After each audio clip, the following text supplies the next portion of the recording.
Jess Ronnie, otherwise known as JessPlusTheMess.com, is an expert on caregiving advocacy.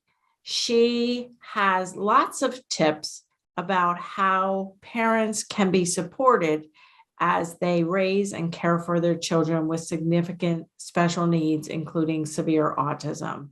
Today, we're sharing a short excerpt from a recent podcast interview with Jess Ronnie.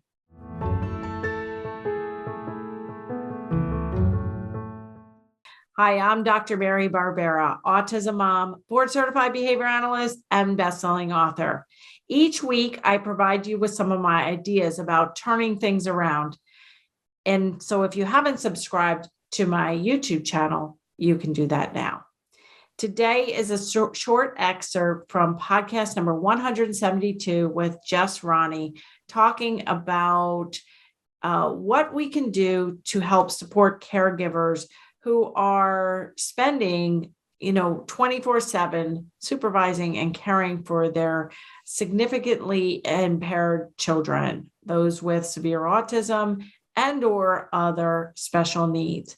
Jess has spent her life really studying this and providing really great writing on the fact that caregivers need a lot of support.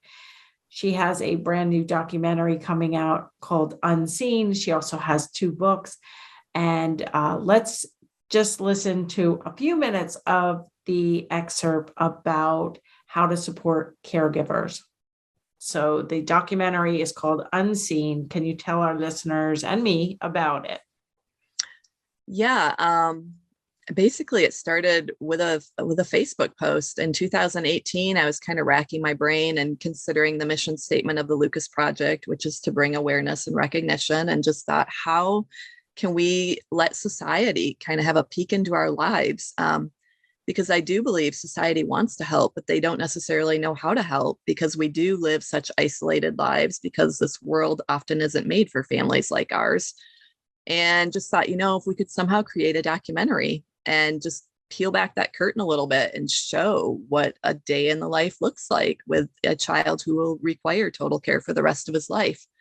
And just pitched it on Facebook, and a filmmaker and a producer from Nashville saw the post and reached out, and the rest is history. They followed our family around for 3 years. And we created Unseen with a tagline of how we're failing parent caregivers and why it matters. And it's from a caregiver's perspective. It was done extremely respectfully, maintaining the dignity of everybody involved, but it is the caregiver's story, and just showing what the day-to-day life looks like for a caregiver in this situation. And the end result is always to get more support, to make the general population aware of what our lives look like. So even if you're just an individual and you're like, hey, I know that family down the street, they have a special needs son or a special needs daughter, it's to hopefully encourage them to say, hey, I'd like to step in and help you in some way. Could we bring you a meal? Could I offer you some respite? Could I mow your lawn? Just recognizing that special needs families' to-do lists are they're never finished. Like they're so much longer than the typical family's to-do list, because we are also micromanaging all of those additional needs. So it's just bringing awareness to that. And I'm hoping, individuals throughout society step in and fill in some of those gaps in some of those areas. So the Unseen documentary, is it just highlighting your family or other families as well? Primarily our family, but they interview about 20 additional caregivers as well. So they're portrayed throughout the documentary, but the main story is our family. Mm-hmm. And it's kind of this storyline of continuously moving to search for this unicorn idea of resources and support. Now we're back in Michigan. We moved from Nashville last year. We're building an accessible home that we're moving into in 2 weeks, God willing. And it's been a journey. And we landed on Michigan because that's where I'm from. We have friends and family here, and kids go to school till they're 26 here. Wow. The only state in the country. That, right? Yep. And that's a huge 21. Yes, that's a huge perk, and year-round school. So knowing like we have that in place until he's 26, and then I don't know, but at least, it buys us another 10 years. Yeah. One thing I'm very interested in in watching Unseen. I'm sure my listeners are as well. So how would we, how do people watch it, or do they purchase it, or where's it going to be? We're going to stream it live from May 20th to May 26th. And the best way to stay updated on all of that would be to subscribe to our newsletter at caregiverdoc.com. And then all of those opportunities will become available at some point in May. Yeah, great. So we will link that in the show notes, and we will definitely be watching, and I'll be watching. Maybe I'll even, write about it or do another show about it. Two episodes I want to link in your show notes as well. Well, actually a few. I did an interview with my typically developing son, Spencer, on the role of the sibling and just some of the nuances. I think that might be good for listeners when you're talking about, your siblings being so supportive to Lucas. Your Lucas, right? Because I have my Lucas, and then two individuals that are leaders within the National Severe Autism Council, or I probably have that wrong. Amy Lutz, who is a great writer.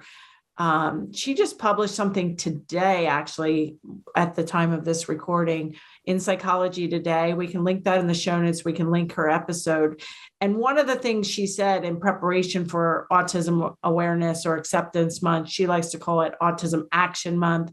And she likes to remind people that, the spectrum is very wide, and that she wants to really highlight some of the needs of parents like you and I who have kids that need lifelong 24/7 supervision, which is really tough. And one of the things in the article, I'm not quite finished it yet, is like, don't just say, is there anything I can do for you as a friend, but like, be specific. Like, I'm running to get my child at soccer. Can I bring home one of your kids who's playing soccer? Can I take them to the new movie? The siblings kind of need that kind of break. Or can I bring you, I'm making pot roast. Can I bring you a meal? Or can I cut your lawn, like you said, or snow blow or whatever? Be specific in what you can do to support the caregiver and the siblings, and if you have the skills or the ability to also support your special needs child as well. So I thought those were like kind of good tips. Yeah, definitely. Yeah.